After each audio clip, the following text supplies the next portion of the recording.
पांव पर खड़े हैं। तो फिर इनमें से कृष्ण कौन है? अद्भुत प्रभु, जो छलिया सारे संसार को अपने छलावे में फंसाता है, आज आपने उसे ही फंसा दिया।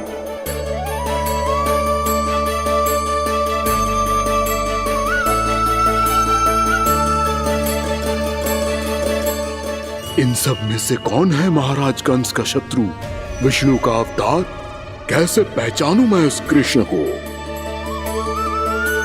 प्रभु की धुन है ही इतनी मीठी, इतनी कर्णप्रिय कि असुर तो क्या, सारी सृष्टि ही यहां आकर थम जाए।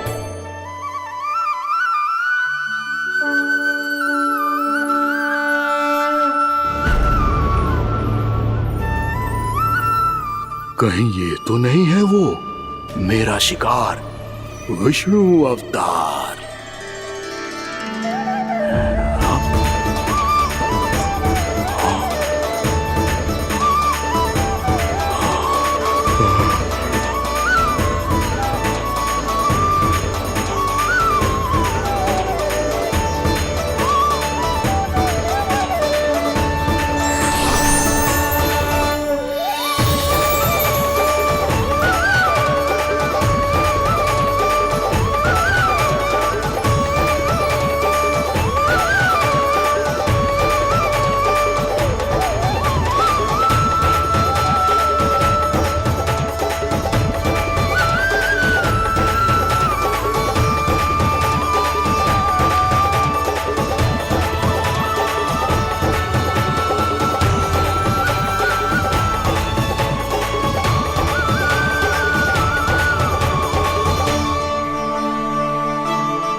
अद्भुत प्रभु, अब तो आपकी धुन पर पहाड़ियां भी पिघलने लगी।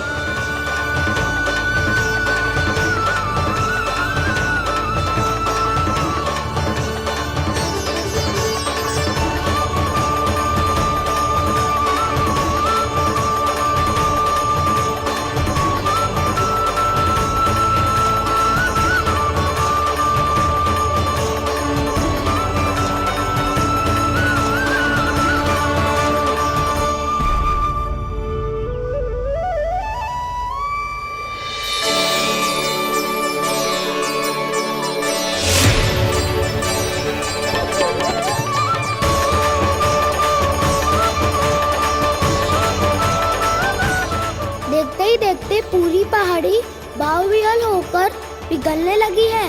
प्रभु मुरली बजाने में खो गए हैं और उनके साथ ही खो गए हैं सभी सुनने मनुष्यों, पशु पक्षियों और देवताओं के ही नहीं, जड़ चेतन किसी के लिए को रोक पाना संभव नहीं होगा। कहीं प्रभु की इस मनमोहक मुरली की धुन पर सारा ब्रह्मांड ही ना पिघल जाए। गाना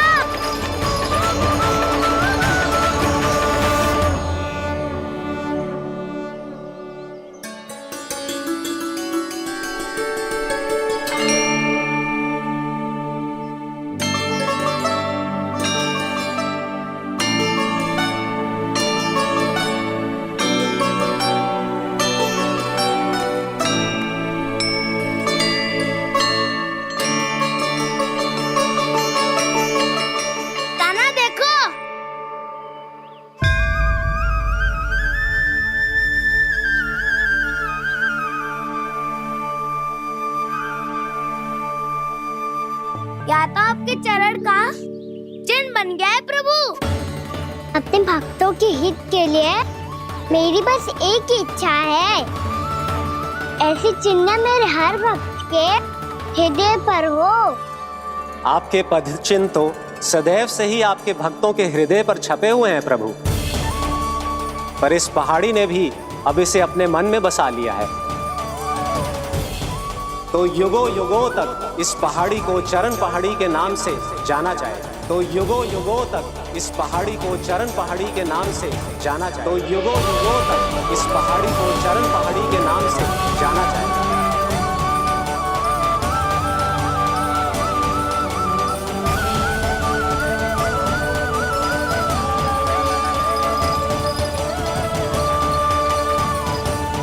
कान्हा, तो हमारे पास से वहाँ कैसे चले गए हो?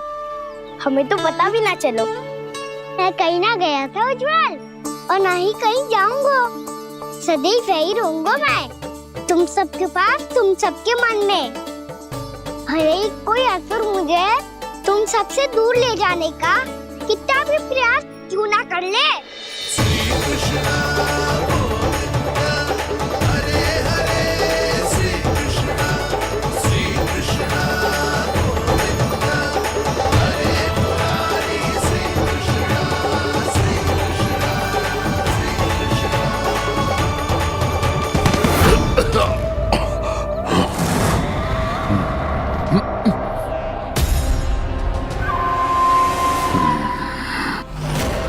भले ही कितनी भी लीला क्यों न रच ले वो, आज उस छलिया कहलाने वाले विष्णु का सामना सच्चे छलिया से होगा।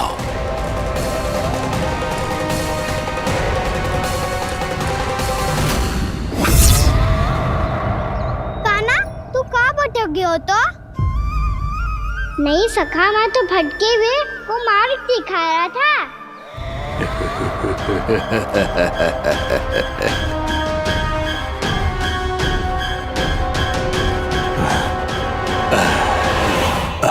फिर से कहीं मत चले जाइयो, बहुत कठिनाई से फिर से तेरा साथ मिलो है हमें। कान्हा, तो इतने दिन बाद आए हो हैं, आज हम केवल गैया ना चराएंगे, कछु आनंद भी लेंगे आज। कैसो आनंद? मैंने मारा और गैया सरा के घर दूल्हे से पहले ही सीधे सीधे सब घर चलो। वैसे भी वन में बहुत भय लगता है मुझसे। क्योंकि किस बात का भय? इतनी शीघ्र बोल गए। अभी कुछ दिन पहले ही तो उस असुर और देवता में कितने भीषण युद्ध हुआ था। हाँ, हम शीघ्र घर जाएंगे। अरे वसंता, वो युद्ध ना था, सब बड़े बड़े देवता हमारे सखा कान्हा को बचाने आए थे। तू ही सोच, जिसकी रक्षा सारे भगवान मिलके एक साथ करते हैं, वो कान्हा हमारे साथ है, तो फिर हमें कैसा भय? वो कान्हा हमारे साथ है, तो फिर हमें कैसा भय? तुम सब भी कौन सी बात लेकर बैठ गए हो? ये बताओ कि आज हम क्या खेलेंगे?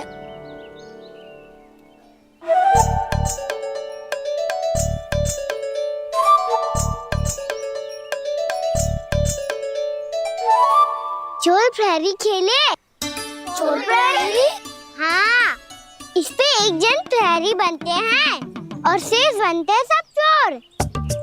और चोर का कार्य होगा भागना और छुपना, और प्रहरी का कार्य होगा चोर को पकड़ लेना। अरे वाह कान्हा, क्या खेल बताए हो है। इसमें तो बहुत आनंद आएगा।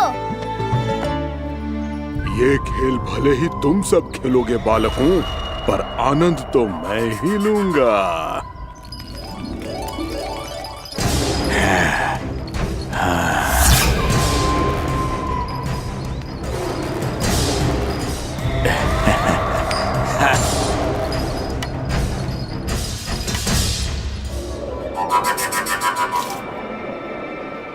ये सिक्का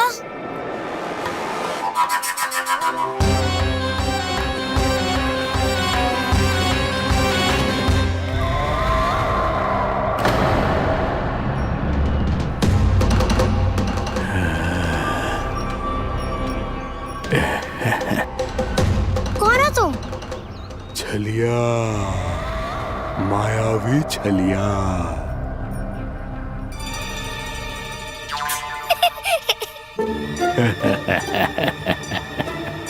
छलिया तो बहुत भयानक होता है, तुम्हारे जैसा थोड़ी दिखता है।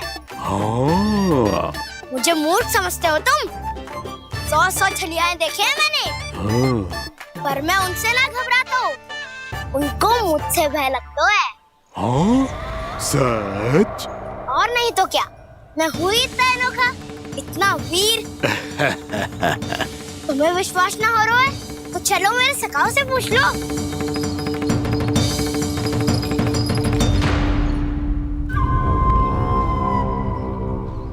वहाँ क्या देख रहे हो? इधर देखो ज्वर।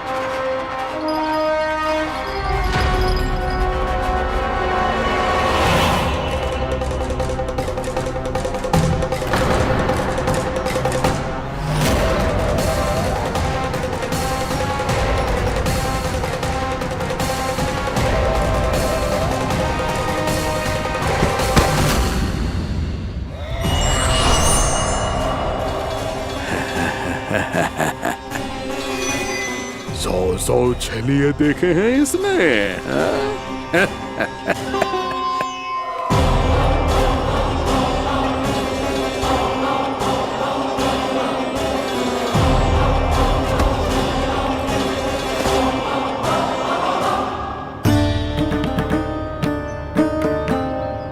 किसे देख रही हूँ कान्हा? उज्जवल को। कहाँ चले गया वो?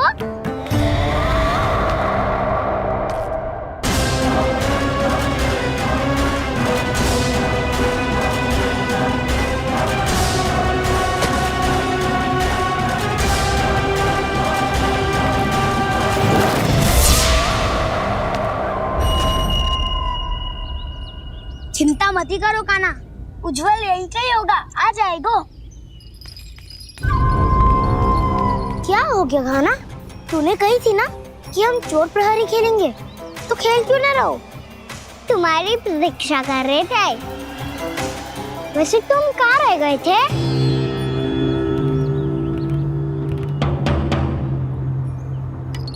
वो ये देखो ना, मुझे क्या मिला? सिक्का।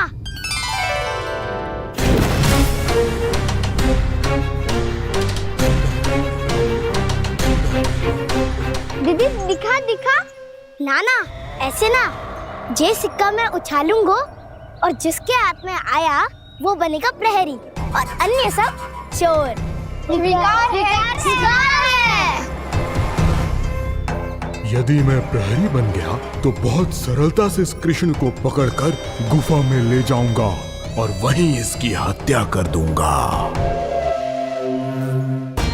इसे इसके ही यंत्र में फंसाना होगा मुझे।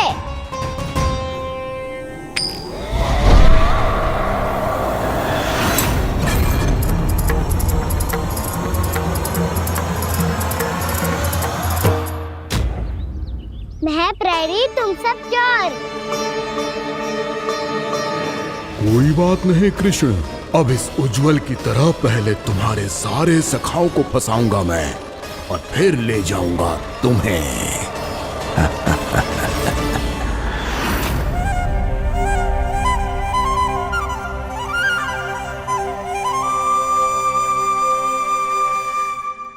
चलो खेल आरंभ करें। कान्हा तो हमें पकड़ना। आंखें बंद कर कान्हा।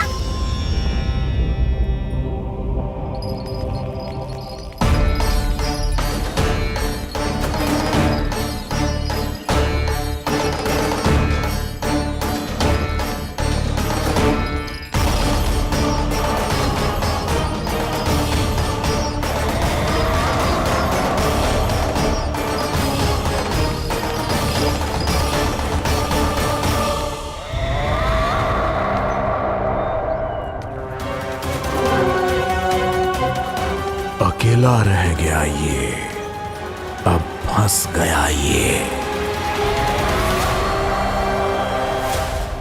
सुबल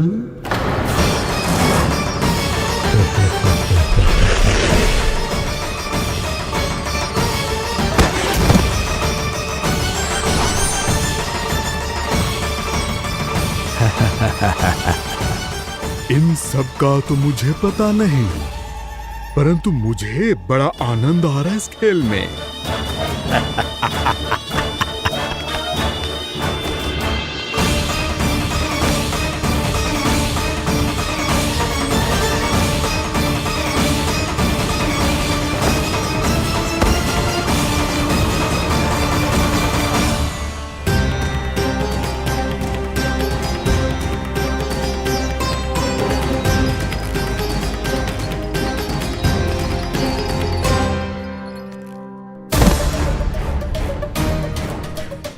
बसंता,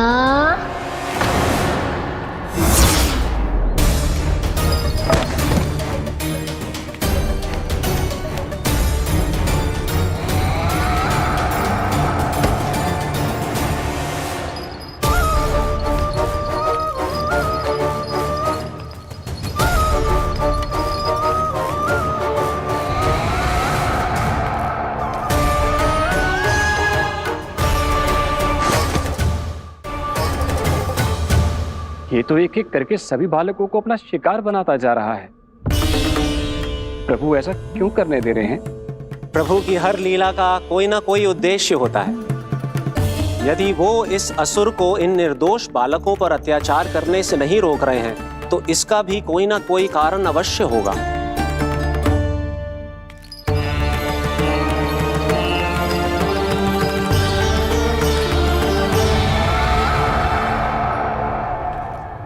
श्री दामा,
अब केवल 2 ही बालक शेष बचे हैं। दोनों को पकड़कर ये खेल ही समाप्त कर दूंगा।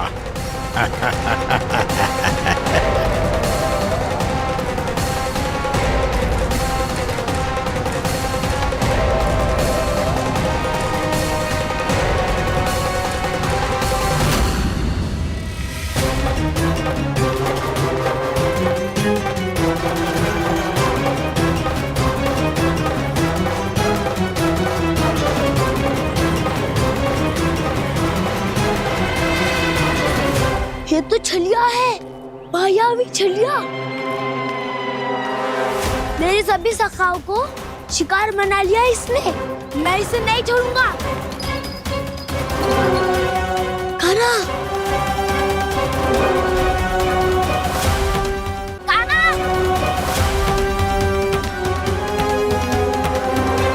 कान्हा, कान्हा।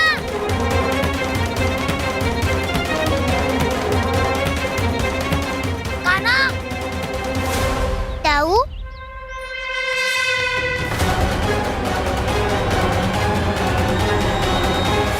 छलिया हो तुमने मेरे सखाओं का अपहरण किया है। मैं छलिया ना हूँ ना, मैं तो आपका छोटा भाई हूँ, आपका कान्हा। मैंने सब कुछ अपनी आंखों से देखा है। बस तुम छलिया ही हो। रूप बदल बदल कर मेरे सखाओं का अपहरण कर रहे हो। ये क्या कह रहे हो दाऊ? आप ही मुझे नहीं पहचानोगे तो कौन पहचानेगा? कान्हा, ये नहीं, मैं हूँ वास्तविक बलराम, तुम्हारा दाऊ।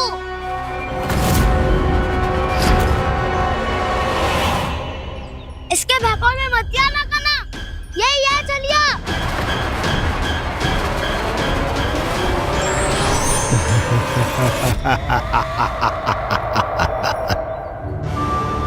बुद्धिमान बालक, केवल तुमने ही पहली बार में माना है।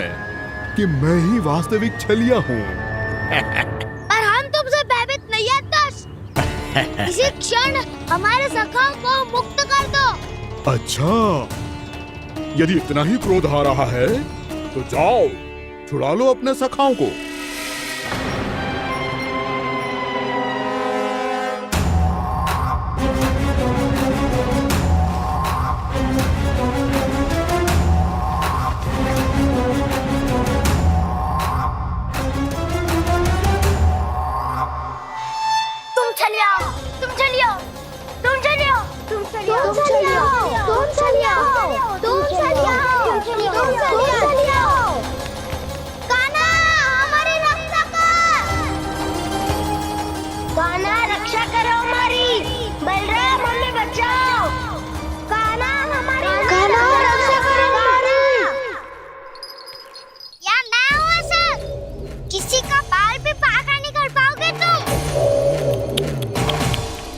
बालक, पर मैंने तो पहले ही तुम्हारे सखाओं को उस कंदरा में पहुंचा दिया है। बेचारे इस समय घबरा के रो रहे होंगे, सहायता की भिक्षा मांग रहे होंगे। जानते हो तुम उन सबका अपहरण क्यों कर पाए? क्योंकि मैंने तुम्हें कर नहीं दिया, ताकि मुझे तुम्हारा सामना करने के लिए एकांत मिल सके। अच्छा। जाओ, आप जाके सखाओं को बचाओ। दुष्ट के लिए मैं पर्याप्त हूँ।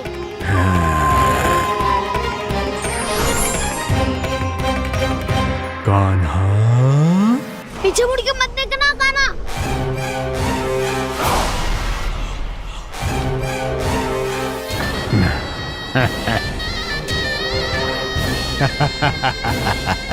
अपने सखाओं की तरह अब तुम भी फंस गए कृष्ण। अच्छी कलाकारी कर लेते हो रावणासुर। किसे सिखाया ऐसा स्वांग करना? स्वांग नहीं, माया है ये विद्या मैंने अपने पिताश्री से सीखी है। माया के महान आचार्य मायासुर।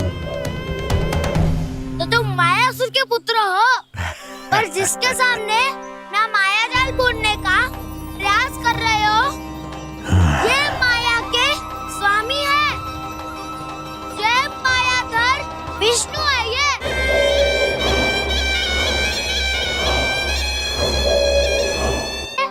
माया जाल बुनने का प्रयास कर रहे हो, ये माया के स्वामी है। ये मायाधर विष्णु है। ये अच्छा, तो होते रहे। मैं तो इनकी हत्या करने आया हूँ और हत्या करके ही जाऊंगा। जाओ, आप सखाओं को बचाओ, मैं इनका सामना कर लूंगा। पर कान्हा, अभी आप ही ने तो कहा था माया का स्वामी हूँ मैं।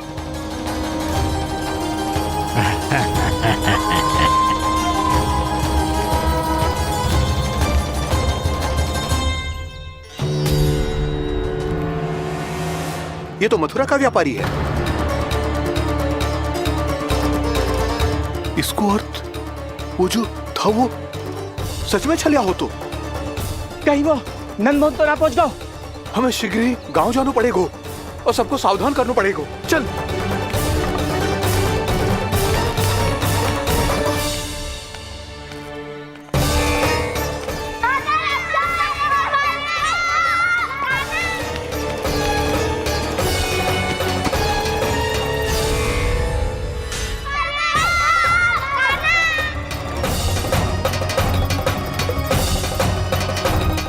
यदि तुम्हें लग रहा है कि मेरे छल के वार से बच गए हो तो मुझसे भी बच जाओगे। ये तुम्हारी सबसे बड़ी भूल है कृष्ण। मेरे पास बहुत सारे मायावी अस्त्र हैं जो क्षण भर में ही तुम्हें विष्णु लोक पहुंचा देंगे। तो फिर प्रतीक्षा क्यों कर रहे हो? बालक, मैं परिहास नहीं कर रहा हूँ। मुझे पता है,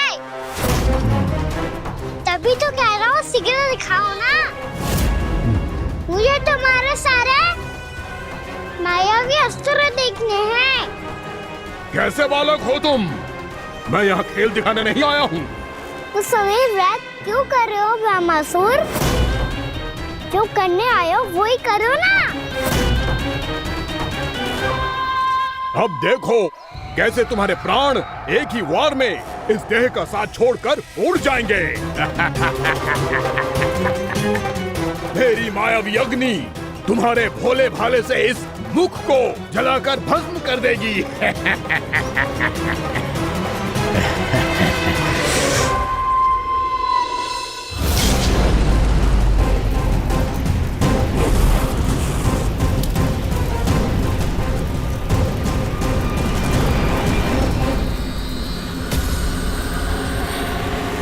सही कह रही हो ब्रह्मासुर।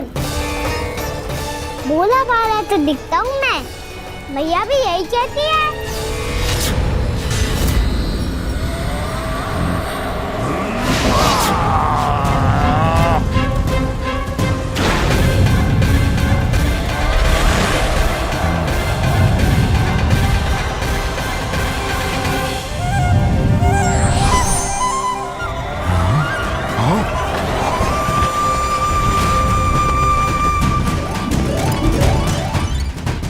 आसन को उपहार देने के लिए बहुत बहुत धन्यवाद ब्रह्मासुर। बहुत समय से खड़े खड़े थक गया था मैं।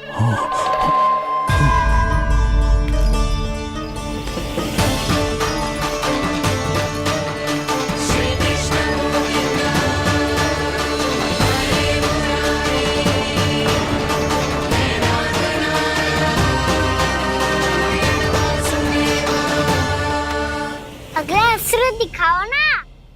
तुम्हारी यही जिज्ञासा आज तुम्हारा अंत करने में सहायक बनेगी मूर्ख बालक।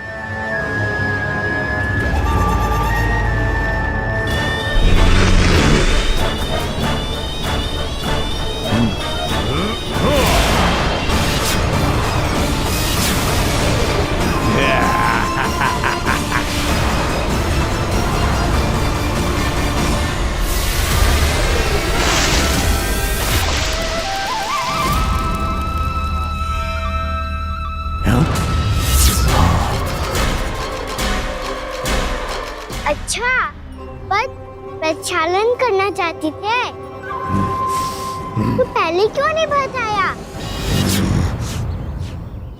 मुस्कुराना बंद करो।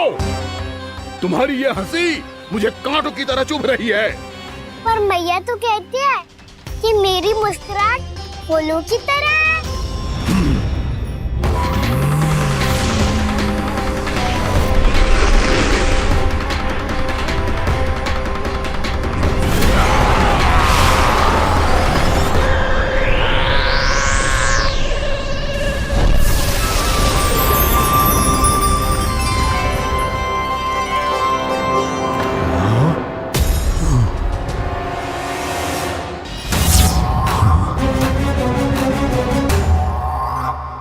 था ना मेरी मुस्कुराहट बिल्कुल इन्हीं फूलों की तरह है। और तुम कर क्या रहे हो ब्रह्मासुर? कभी आसन दे रहे हो, कभी पद प्रक्षालन कर रहे हो और अब फूल भी चढ़ा दिए। तुम मुझ पे वार करने आए हो कि पूजा करने? तुम्हारी पूजा तो मैं अब ऐसी करूंगा कि तुम मृत्यु के बाद भी मुझे भूल नहीं पाओगे बालक।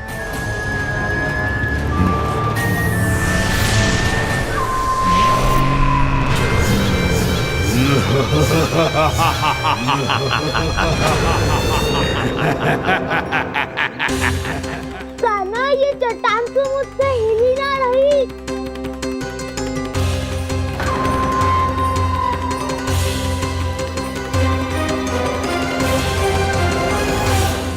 अभी कंदरा के अंदर कुछ क्षणों में ही प्राण वायु समाप्त हो जाएंगे।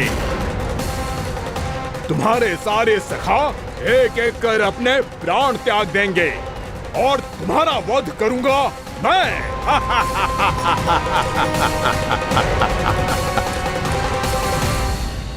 अरे सब जन बच के रहना।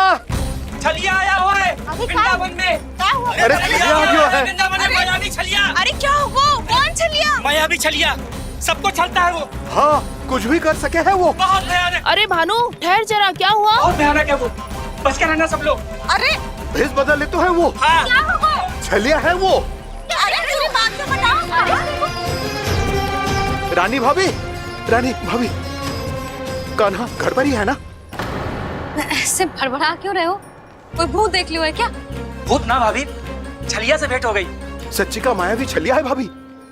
क्या उल्टा सीधा बोले जा रहे हो? ठीक से बताओ। अब बोलो भी। वो कान्हा के पीछे पड़ो है वो। मेरे लल्ला के पीछे? हाँ रानी भाभी, हमारे अचेत होने से पहले हमने उसे ये कहते सुना था कि वो वृंदावन आने वाला है कान्हा से मिलने। हे नारायण, मेरे कान्हा की रक्षा करना।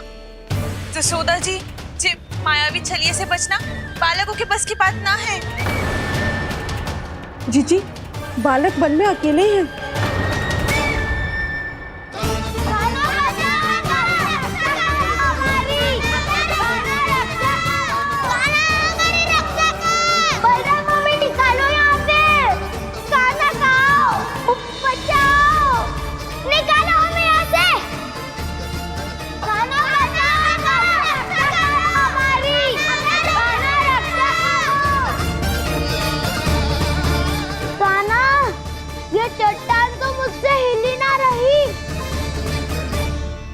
यदि मैं माया का स्वामी हूँ तो आप भी बल के स्वामी हो। ताऊ, अपनी क्षमता, अपना सामर्थ्य स्मरण करो।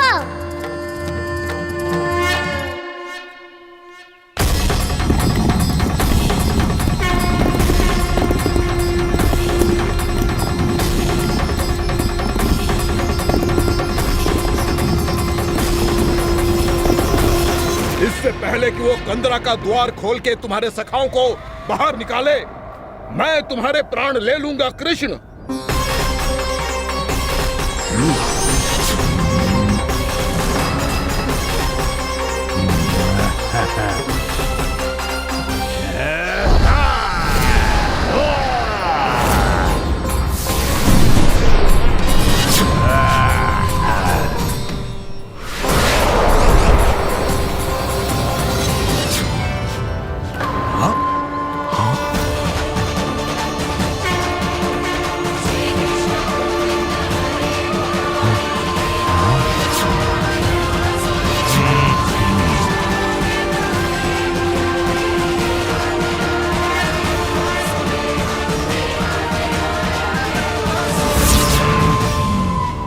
कितनी पूजा करोगे ब्रह्मासुर?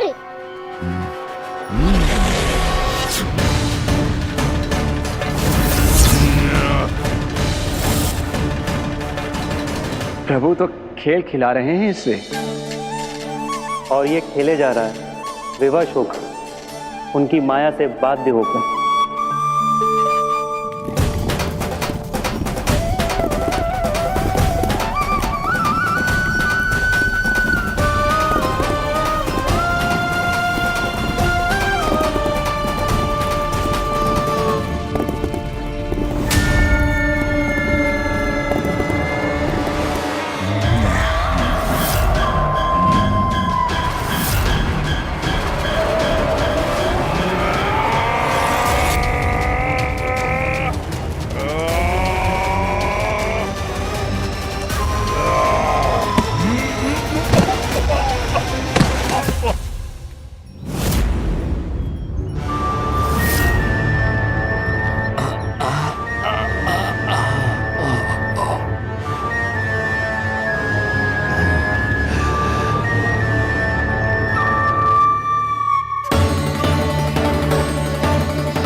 जो प्रभु के सामने माया करने आया था, वो स्वयं को ही माया में उलझा हुआ पा रहा है।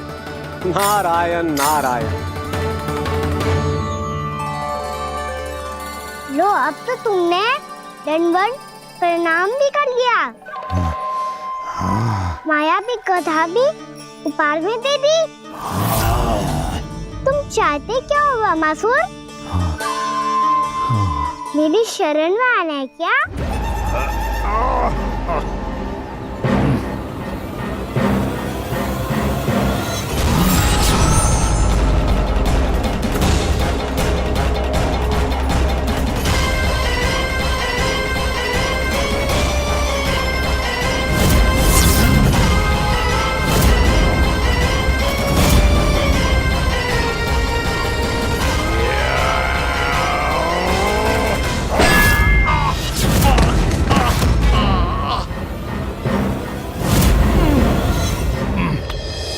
सोच विचार का समय ना है हमारे पास। अपने बालकों की रक्षा के लिए इसी क्षण में निकलना होगा।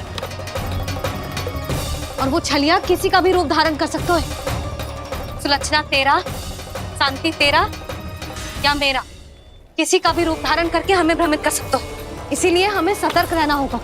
समझ आई? चलो।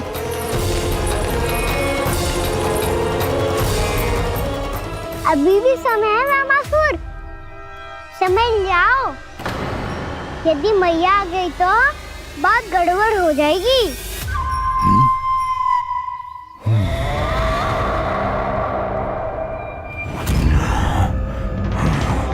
मुझसे झूठ का कोई लाभ नहीं होगा। रामासुर, स्मरण करो तुम कौन हो। मायासुर का पुत्र हूँ मैं, अपने स्वामी महाराज कंस का सेवक हूँ, और तुम्हारा हूँ मैं काल।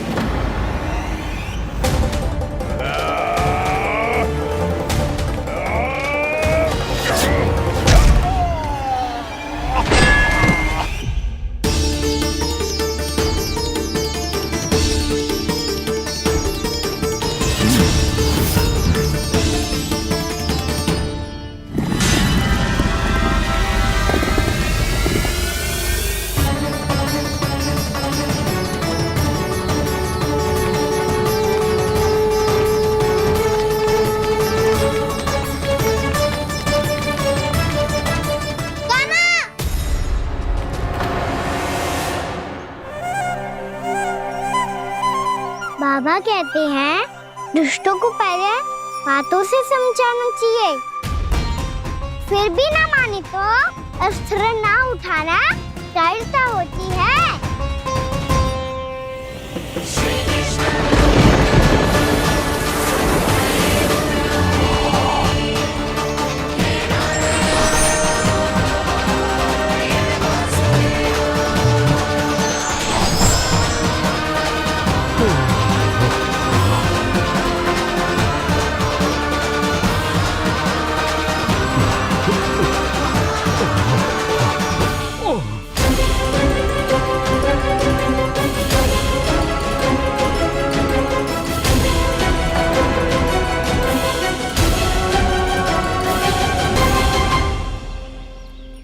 पता था मुझे, अपने बाबा के स्वरूप को हानि नहीं पहुंचाओगे।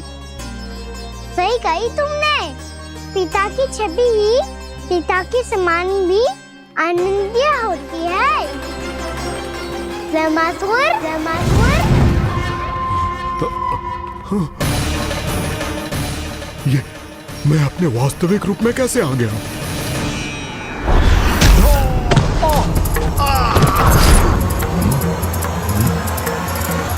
मेरे बाबा का स्वरूप नहीं लेना चाहिए था तुम्हें। मैया ने सिखाया है भूल को क्षमा किया जा सकता है, पर जानबूझ के किए गए अपराध के लिए दंड ही एकमात्र विकल्प होता है।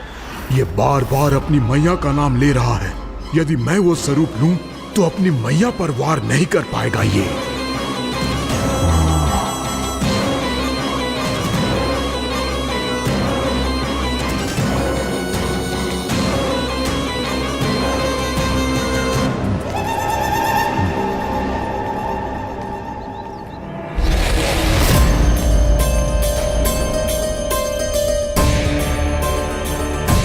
लल्ला,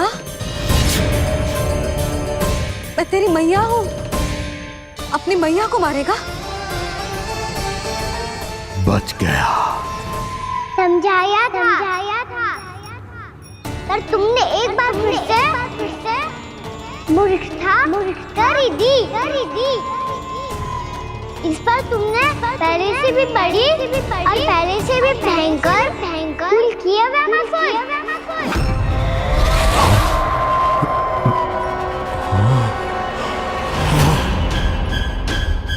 ये क्या हो रहा है मुझे? बार बार मेरा रूप क्यों बदल रहा है? ममता को समझे बिना अधिक समय तक मैया का स्वरूप हरण करके नहीं रख पाओगे रामासुर।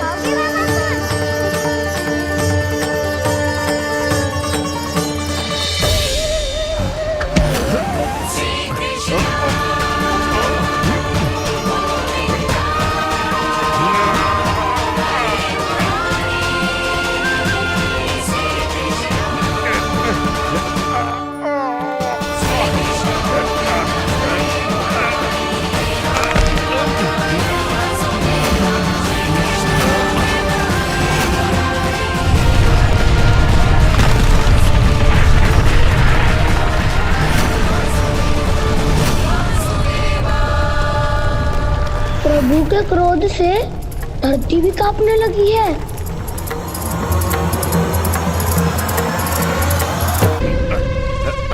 पुत्र को मारने के उद्देश्य से एक माँ का रूप लिया तुमने। ये ममता का और मेरी मैया का घोर अपमान है रावणासुर।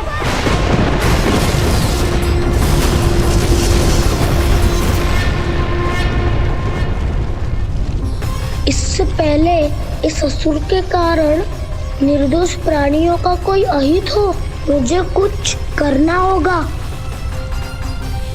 यदि मैं माया का स्वामी हूँ तो आप भी बल के स्वामी हो। दाऊ, अपनी क्षमता, अपना सामर्थ्य स्मरण करो।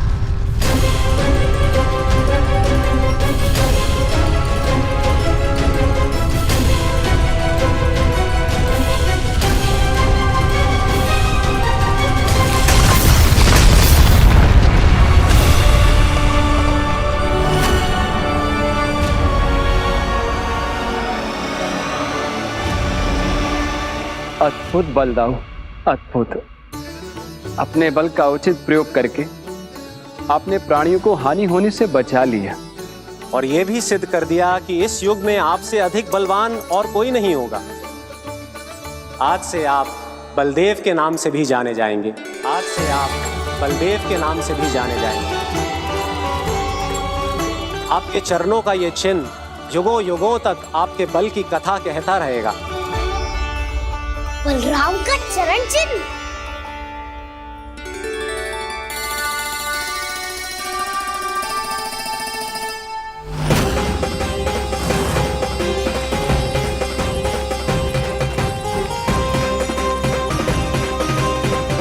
मेरी माया से आज तक कोई नहीं बच पाया है। एक बार मुझे छोड़कर देखो, फिर पता चलेगा कि मैं हूँ कौन। पहले ये तो देख लो कि मैं कौन हूँ।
वरन आया हुआ मसूर।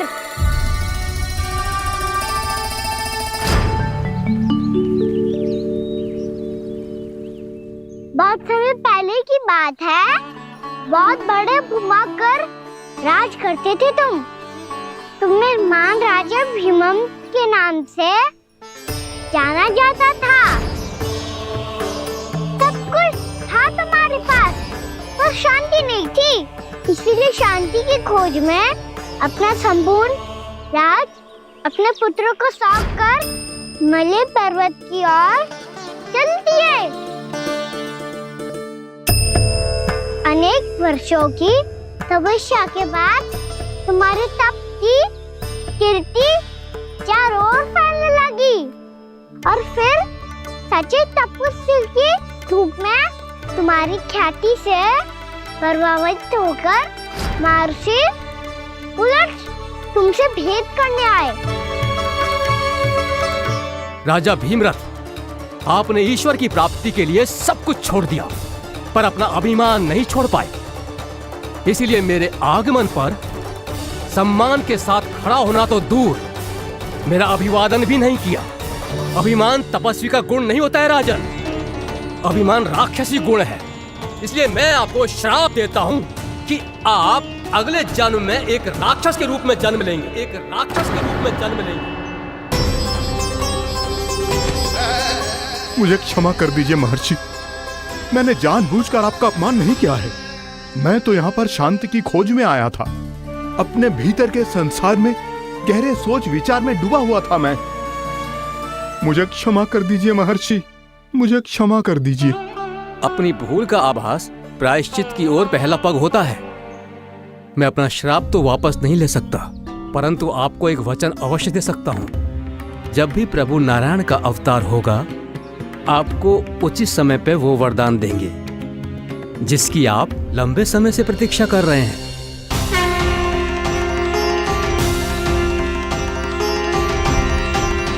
प्रभु, आपने मेरी आंखें खोल दी। अब मुझे पता चल गया है कि आप कौन हैं और मैं कौन हूं। इसलिए आप मुझ पर कृपा करके अपने चरणों में स्थान दे दीजिए। मुझे वो शांति प्रदान कीजिए जिसकी खोज में मैं वर्षों से भटक रहा हूँ। शांति तो मोक्ष में ही है, इसीलिए मैं तुम्हें मोक्ष का वरदान देता हूँ।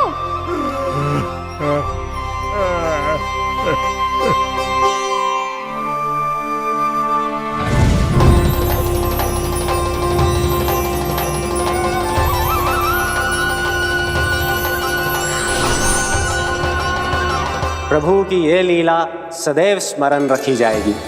इस स्थान को इनका आशीर्वाद मिलेगा और इस कंदरा को व्योमासुर की कंदरा के रूप में पहचाना जाएगा। भविष्य में अनेक ऋषि मुनियों की शरण स्थली बनेगी ये कंदरा। दीदी, ये कोई साधारण बालक ना है। ऐसा चमत्कार कोई साधारण बालक थोड़ी ना कर सकते है। तुम सत्य कह रहे थे बलराम। कान्हा सच्ची में भगवान ही है, तभी तो सब देवता इसे बसाने और इसकी ओर से युद्ध करने आते हैं। तुम सब ऐसे आंखें फाड़ के क्यों देख रहे हो मुझे?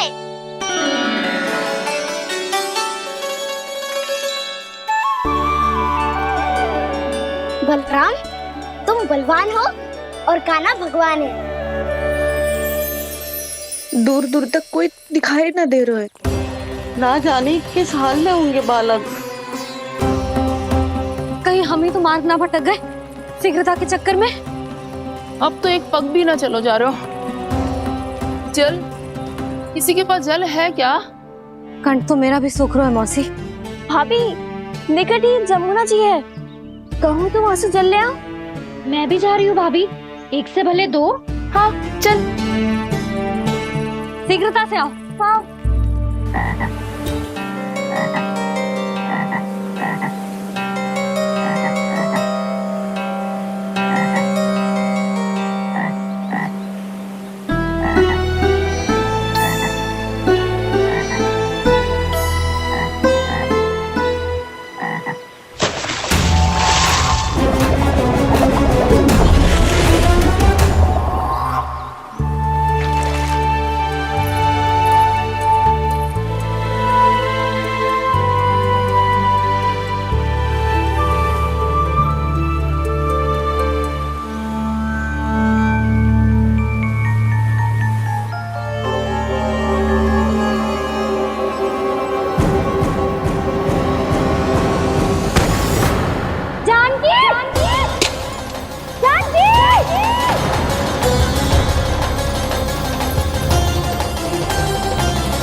जानकी, जानकी, क्या होगा इसे? देखो ना जी, अब छलिया की सूचना मिलते ही हम सब बालकों को ढूंढने चली गई और ढूंढते ढूंढते सबको बहुत प्यास लगी आई जी। तो जानकी जमुना जी की नदी से जल लेने गई और उसने जमुना जी का पानी पिया और उसकी जेदशा हो गई। बालक कहाँ है? वो ठीक तो है ना? ऊपर से सब ठीक है, पर भीतर से बहुत भयभीत है सब। जानकी तो बिल्कुल नीली पड़ गया है, लग तो है विष फैल गया है इसको पूरे तन में। मथुरा के सर्वश्रेष्ठ विदेश जी को बुलाए गए हैं उसके उपचार के लिए। जैसे ही इसने जल को मुंह से लगाया, ये गिर पड़ी चटपटाने का अवसर भी ना मिलो। हाँ वैद्य जी, और निकटी मृत पशु भी पड़े हुए थे। हाँ, मैंने भी अस्थियां देखी थी। इसका तो यही अर्थ हो सकता है कि समस्या वहाँ के जल में ही हो। वैद्य जी, आप रोगी की नाड़ी पे ध्यान दो ना। जे गोपिया क्या कह रही है उसे सुनने की आवश्यकता ना है। जब तक विष के कारण का पता नहीं चल जाता, हम उपचार कैसे कर सकते हैं रानी जी? जी, वो निकट ही यमुना जी में एक विशेष क्षेत्र है। ये सब उसी के जल की बात कर रहे हैं। तब तो ऐसा भी हो सकता है कि किसी विषैले सर्प के काटने का प्रभाव हो। पर सर्प के काटने का चिन्ह ना है उसके तन पे। सर्प जब काटता है तब उसके दांत के चिन्ह बन जाते हैं। मुझे पता है, बड़े बड़े सर्प को काटते हुए देखो है मैंने। एक दिन अब बस कर उज्जवल, ये बड़ी बड़ी हाँकने का समय ना है। पर यदि सर्प ने ना काटा है, फिर जानकी की ये दशा किसने की? अवश्य किसी राक्षस ने की होगी। नाना, कोई विषैला पशु भी तो हो सकता है। यह अवश्य किसी महाविषैले सर्प के विष से हुआ है। सर्प ने भले ना काटा हो, लेकिन यह अवश्य ही किसी महाविषैले सर्प के विष के कारण हुआ है। कालिया नाग। कालिया नाग?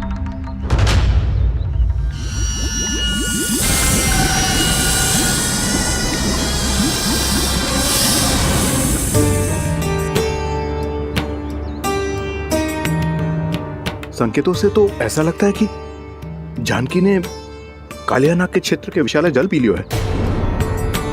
कालिया नाग एक लोक श्रुति है, कल्पना में गढ़ी हुई एक कथा, और कछु ना है। हमें जाके पता लगाना पड़ेगा। पर हमें वहां जाने से मना किया है ना बड़ों ने। उज्जवल सही कह रहे हो है। इस समय जानकी के स्वार्थ से अधिक महत्वपूर्ण और कछु ना है। जानकी हमारे लिए ही जलाने गई थी जी। ना मैं उसे जाने देती ना जैसा वो तो। वैद्य जी, आप शीघ्र कछु करो, कैसे भी कछु भी करो, पर इसके प्राण बचा लो। यशोदा, धैर्य रखो, श्री नारायण पर विश्वास रखो, वो सब ठीक कर देंगे।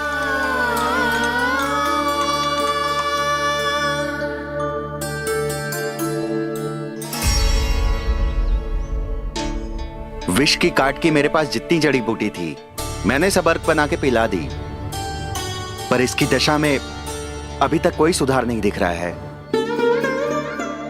यह अंतिम जड़ी बूटी है। अगर इससे भी चमत्कार नहीं हुआ, तो फिर जो नारायण की इच्छा।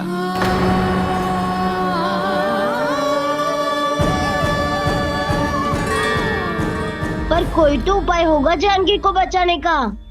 कान्हा, यदि तुझे किसी औषधि के बारे में पता है, हमें बता दे, हम जाके ले आएंगे।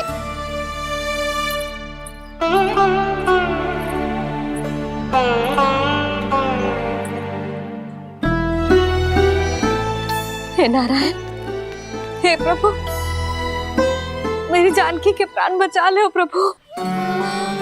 क्या तो मैं अपने आप को कभी क्षमा न कर पाऊंगी।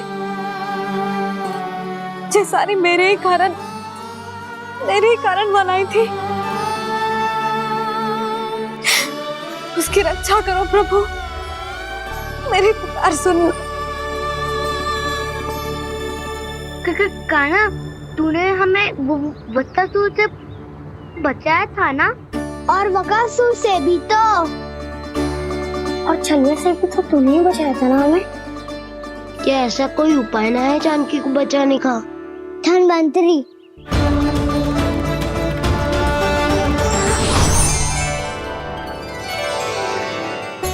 मैं आ गया हूँ प्रभु, चिंता मत कीजिए,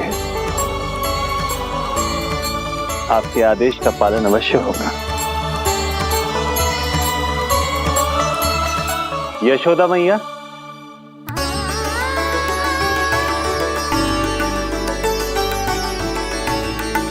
मैया आपको कोई पुकार रहा है।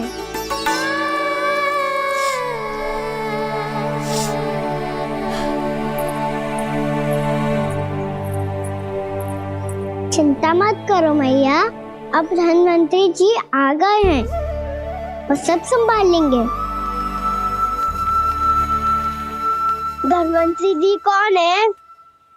जिन्होंने संसार का आयुर्वेद दिया, आरोग्य के देवता, वे श्री नारायण के अवतार।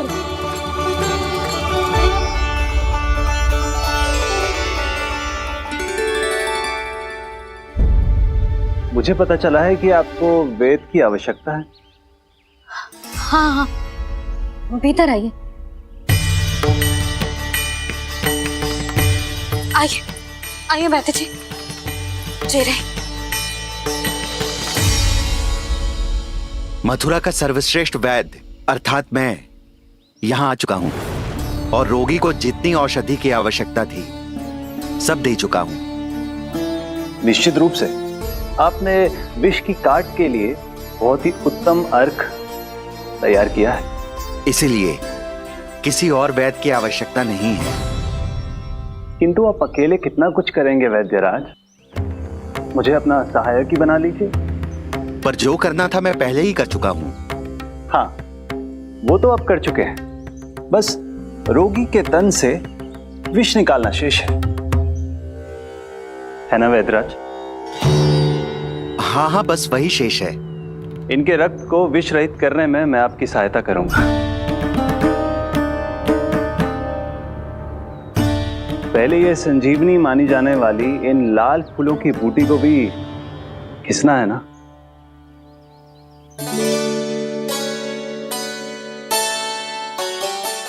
हाँ हाँ, तुम सही कह रहे हो। इसे अच्छे से घिसो।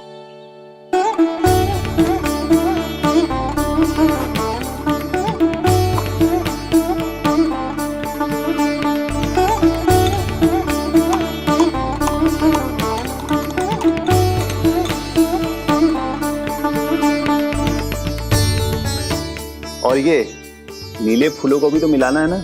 हाँ हाँ, अच्छे सहायक बन सकते हो तुम। ऐसे ही श्रम करते रहो।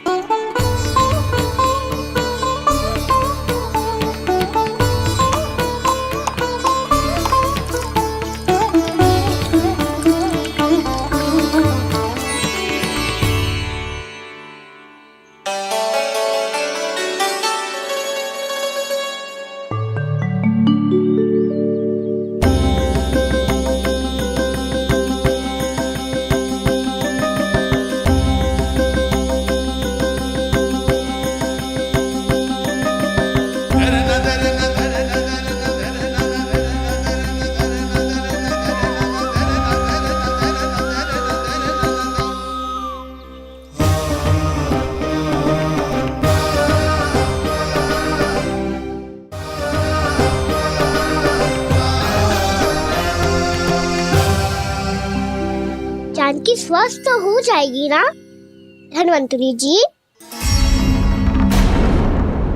धन्वंतरी? प्रभु, अब मैं क्या करूं?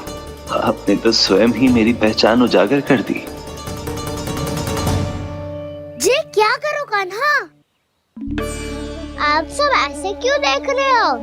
मैया कहती है ना, सभी वैद्य धन्वंतरी जी का ही रूप होते हैं। वाह कृष्णा, चतुर तो हो तुम। वैसे वास्तविक धन्वंतरी मैं हूँ। मेरा अर्थ है वास्तविक वैद्य मैं हूँ। ये तो मेरा सहायक है।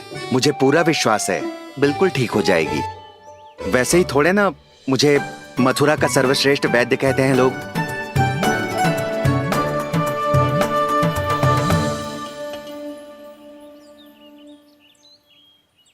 जसोदा भाभी, जसोदा जी, जानकी को चेतना आ गई। जानकी, जानकी, जानकी, तू ठीक है ना? क्षमा करना भाभी, मैं आपके लिए जल ना ला पाई। बस बहुत भूख लगी है। मैं अभी कछु लाती हूँ। जानकी माखन खाओगी?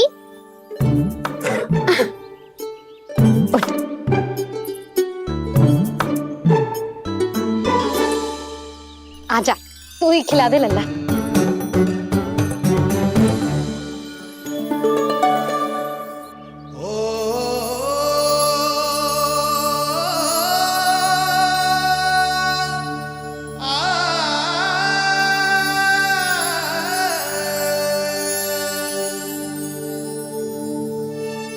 तुम सब मेरे लल्ला को माखन चोर कहती हो ना, आज देखो अपना ही माखन जानकी को खिला रहे है।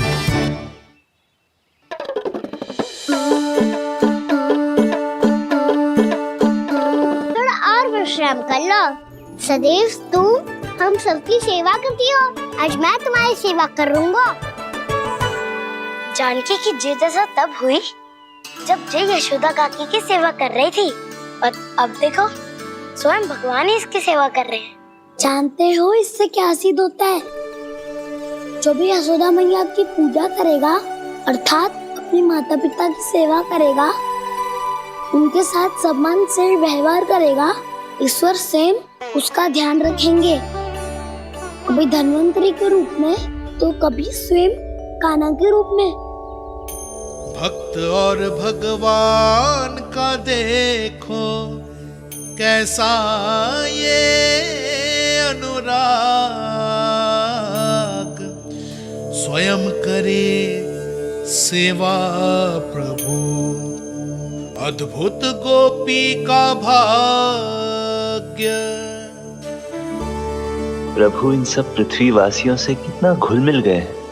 ना तो ये प्रभु को भगवान मानते हैं और ना ही प्रभु अपने आप को इनसे सर्वश्रेष्ठ समझते हैं। अपने आचरण से ये सिद्ध कर रहे हैं कि ये सभी में हैं और सभी इनका ही अंश है।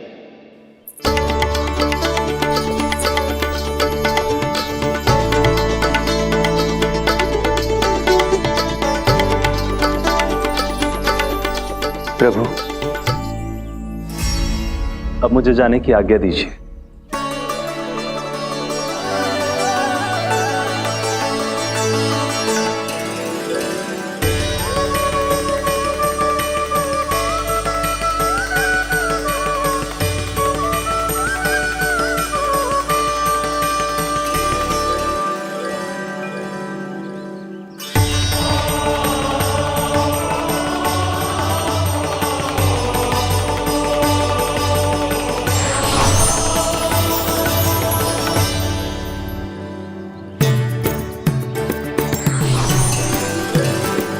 कान्हा ने तो सच्ची में धन्वंतरी जी को बुला लिया था।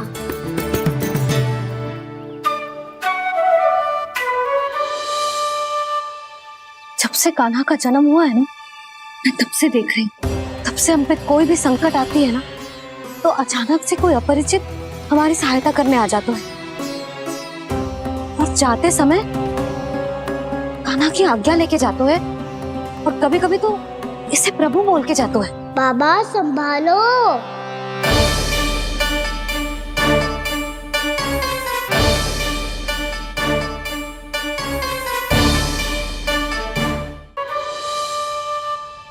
जब से कान्हा का जन्म हुआ है ना, मैं तब से देख रही हूँ, तब से हम पे कोई भी संकट आती है ना, तो अचानक से कोई अपरिचित हमारी सहायता करने आ जाते हैं, और जाते समय कान्हा की आज्ञा लेके जाते हैं, और कभी कभी तो इसे प्रभु बोल के जाते हैं। बाबा संभालो। यशोदा, इस जानकी को चढ़ो है और विचित्र विचार तुम्हारे मन में है। अरे सब जानते हैं कि हमारा परिवार राजसी, तुम्हें पता ना चलता होगा, पर हमारे कान्हा को सब राजकुमार ही समझते हैं देखकर। इसीलिए उसे सम्मान देने के लिए सब ऐसा ही करते हैं, और कोई बात ना है।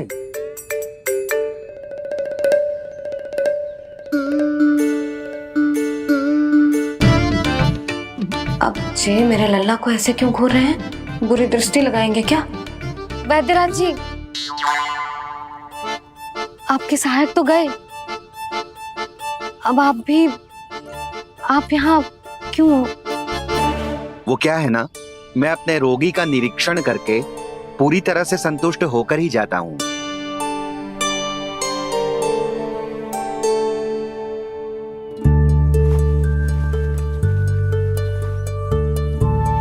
हाँ, संकेत तो अच्छे हैं। कल सुबह तक बिल्कुल ठीक हो जाएगी।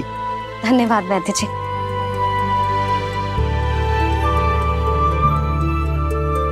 बस तो फिर हम कल पकड़न पकड़ाई खेलेंगे जानकी।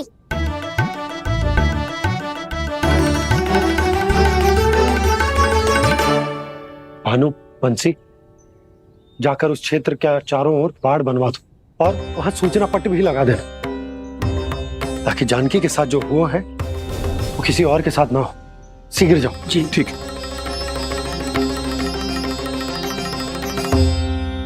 बाड़ और सूचना पट लगवाने से समस्या का समाधान नहीं होगा बाबा। निर्दोष पशु सूचना पट देखकर भी कुछ समझ नहीं पाएंगे।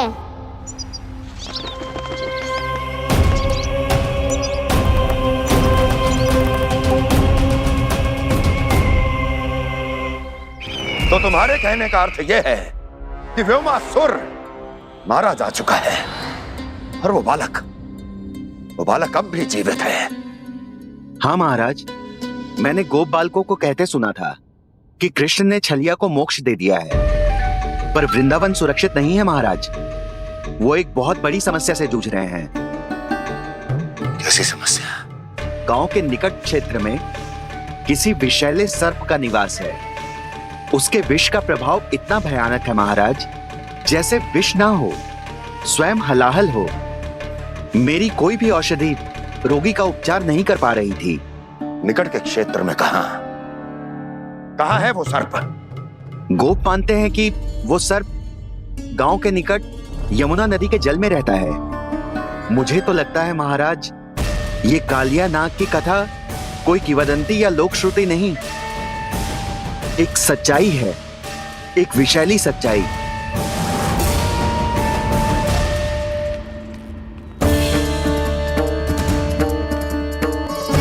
कालिया का सामना करने का समय आ गया है, पर उससे पहले मुझे बुलाना होगा उन्हें।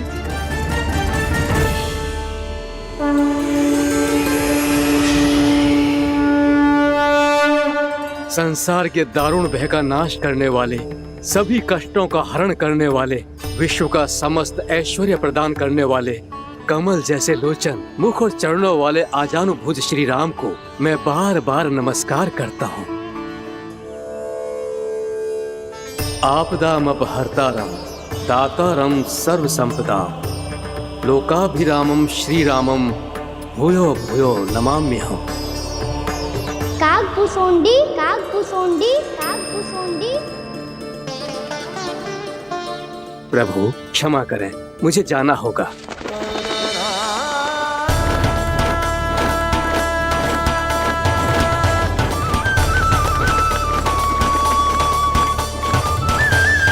प्रणाम प्रभु। अनेक बार मैं आपके दर्शनों के लिए आया प्रभु। कभी नंद भवन के झरोखों से आपके दर्शन करके चला जाता था, तो कभी दूर किसी वृक्ष की आड़ से आपको निहार लिया करता था।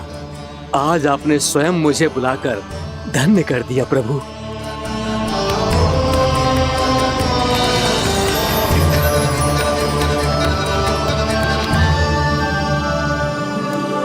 मैंने आपको यहाँ एक विशेष कारण से बुलाया है। आपके श्राप से इस कालिया नाग को मुक्त करने का समय आ गया है। ये तो बहुत ही उत्तम समाचार है प्रभु। इतने वर्ष बीत गए, मुझे आज भी स्मरण है वो दिन जब मैंने उन्हें श्राप दिया था। अपने क्रोध पर नियंत्रण खोकर बहुत बड़ी भूल कर दी थी मैंने प्रभु। बीती हुई घटनाओं पर दुखी होके कोई लाभ नहीं है। हमें भविष्य की ओर देखना होगा।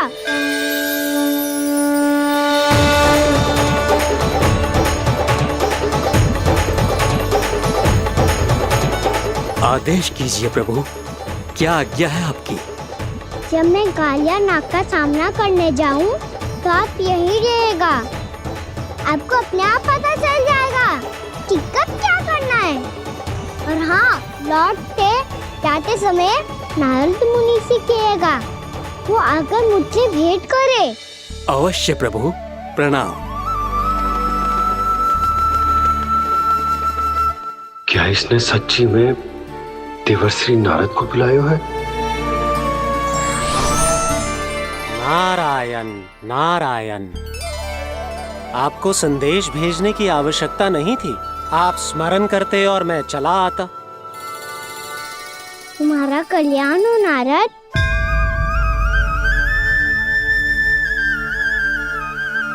मैंने तुम्हें एक विशेष कार्य के लिए बुलाया है। आज्ञा दीजिए प्रभु। तुम्हें एक बार फिर कंस से भेंट करनी होगी। विचार कीजिए महाराज, क्या आप बिना किसी शंका के कह सकते हैं कि कौन सी पंखुड़ी पहली है और कौन सी आठवीं?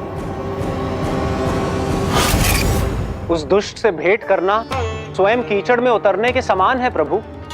कमल पुष्प प्राप्त करना हो तो कीचड़ में उतरना पड़ता है नारद। आपका आदेश तो मैं स्वप्न में भी नहीं टाल सकता प्रभु। कंस कालियानाग के बारे में जान गया है, पर वो उसका सामना करने का साहस नहीं कर पाएगा। मैं आतुर हूँ प्राप्ति, मूर्ख नहीं। मेरी बुद्धि फिर नहीं गई है। मैं स्वयं उस कालिया जैसे महाविषैले सर्प के सामने खड़ा हो जाऊं और अपने ही काल को आमंत्रित कर लूं। तो फिर अपने लाभ के लिए उसका प्रयोग करने का कोई और उपाय सोचिए स्वामी। कुछ ऐसा कीजिए कि यमुना नदी का पूरा जल विषैला हो जाए और वृंदावन वासी उसका उपयोग करे, और आपका काल कहलाने वाला वो बालक स्वयं काल के गाल में चला जाए। उत्तम उत्तम सुझाव है प्राप्ति। अब मुझे उस कालिया तक पहुंचने का मार्ग ढूंढना होगा। उसको विवश करने का कोई उपाय ढूंढना होगा, क्योंकि व्यक्तिगत रूप से उससे भेंट करना असंभव है। असंभव। आप सही कह रहे हैं प्रभु। कंस में उतना सामर्थ्य नहीं कि वो कालिया नाग का सामना स्वयं कर सके। वैसे तो कालिया गरुड़ देव का भी सम्मान नहीं करता, तो फिर वो कंस का सम्मान क्यों करेगा भला? नहीं करेगा, पर कंस तुम्हारा सम्मान अवश्य करेगा नारद। तुम्हारी बातें भी सुनेगा और मानेगा भी। ये मेरी योजना का बहुत ही महत्वपूर्ण भाग है। तुम कंस के पास जाओ और कहो कि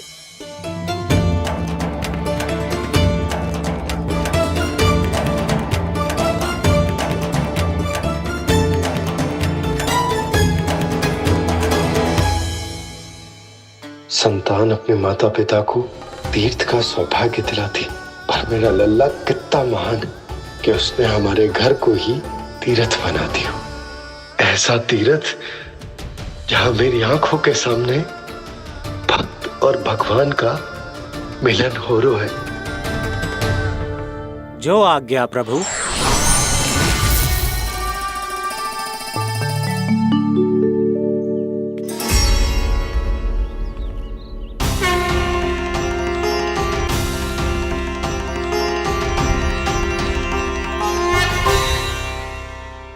बाबा। कान्हा, ये सब क्या चल रहा है? पहले काक भुसुंडी जी और फिर जे नारद जी। क्या योजना बना रहे हो तुम? कान्हा, बताना लल्ला, क्या सोच रहे तू? कान्हा देख, अगर तुझे अपने बाबा को ना बताना हो ना, अपने भक्त को बता दे। क्या सोच रहे हो लल्ला? क्या करने वाले हो आप?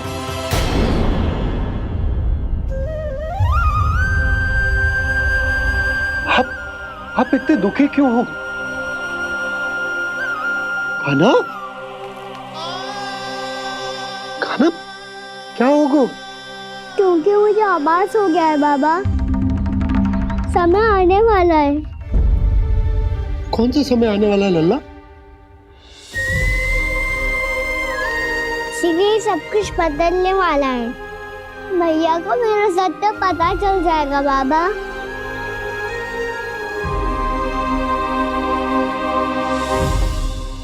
पर लल्ला, इसका काक भुसुंडी और कालिया नाग से क्या संबंध है? ऐसा क्या हुआ था और क्या होने वाला है?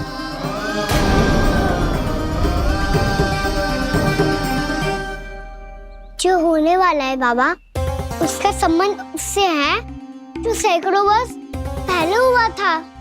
महर्षि भृगु के एक वंशज थे वेदशिरा मुनि, जो विंध्याचल की पहाड़ियों में साधना कर रहे थे। तभी वहाँ अश्वशिरा नाम के एक दूसरे मुनि आमंत्रण के बिना ही आ गए। कितना सुंदर और शांतिपूर्ण आश्रम है। यहाँ प्रभु की साधना करने में बहुत आनंद आएगा। शीघ्र ही अश्वशिरा मुनि उपस्थिति के कारण होने वाले व्यवधान से बाध्य होकर वेदशिरा मुनि ने अपनी आंखें खोली। कौन हो तुम और यहाँ क्या कर रहे हो? आपके आश्रम में बहुत शांति है मुनिवर। साधना करने के लिए बहुत ही उत्तम स्थान है ये। मैं चाहता हूँ कि मैं भी यहाँ। आप यहाँ साधना करना चाहते हैं, लेकिन इतना भी नहीं जानते कि किसी के आश्रम में प्रवेश करने से पहले उसकी आज्ञा लेनी चाहिए। आप ये भी नहीं जानते कि यदि कोई यज्ञ कर रहा हो तो बिना अनुमति के वहाँ प्रवेश करने से उसकी यज्ञ साधना भंग हो सकती है। आप क्या साधना करेंगे मुनि? आप तो साधना के योग्य ही नहीं हैं। इतना अपमान! एक मुनि के मुख से इतने कड़वे शब्द शोभा नहीं देते। मैं तुम्हें श्राप देता हूँ, जितनी विषैली तुम्हारी जिह्वा है उतने ही विषैले सर्प बन जाओ तुम। और ऐसा सर्प जो सांस भी ले तो निकट का वातावरण दूषित हो जाए। तुम्हारे इस दुस्साहस के लिए मैं तुम्हें श्राप देता हूँ कि तुम अभी इसी क्षण कौवा बन जाओ, और ऐसा कौवा जो कांव कांव करके अनर्गल प्रलाप करता रहे।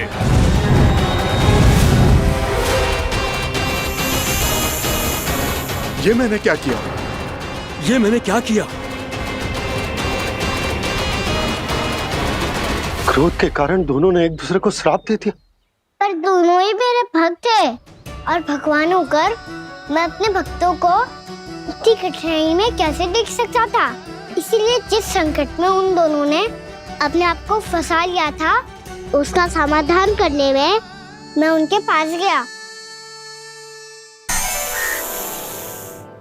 देखिए ना प्रभु, ये क्या हो गया हमसे? हमारी रक्षा कीजिए प्रभु, मार्ग दिखाइए हमें। क्रोध पर नियंत्रण ना होने के कारण आप दोनों ने एक दूसरे को बहुत ही भीषण संकट में डाल दिया है। आप दोनों ही तपस्वी, तप के बल से दिए गए आपके श्राप को लौटाना भी संभव नहीं है। प्रभु कोई तो उपाय होगा, हम आपके शरण में हैं प्रभु। अपराध तो हमसे हुआ है प्रभु, पर अब आपसे ही आशा है। कुछ ऐसा कीजिए भक्त वत्सल, जिससे हम दोनों के श्राप का प्रभाव कुछ कम हो जाए। आप दोनों ही मेरे भक्त हैं, इसलिए आपकी पीड़ा का निवारण करने का एक उपाय है मेरे पास। वेदशिरा मुनि, जब आप कालिया नाग बनेंगे तो आपको मेरे चरणों को अपने शीश पर धारण करने का सौभाग्य मिलेगा।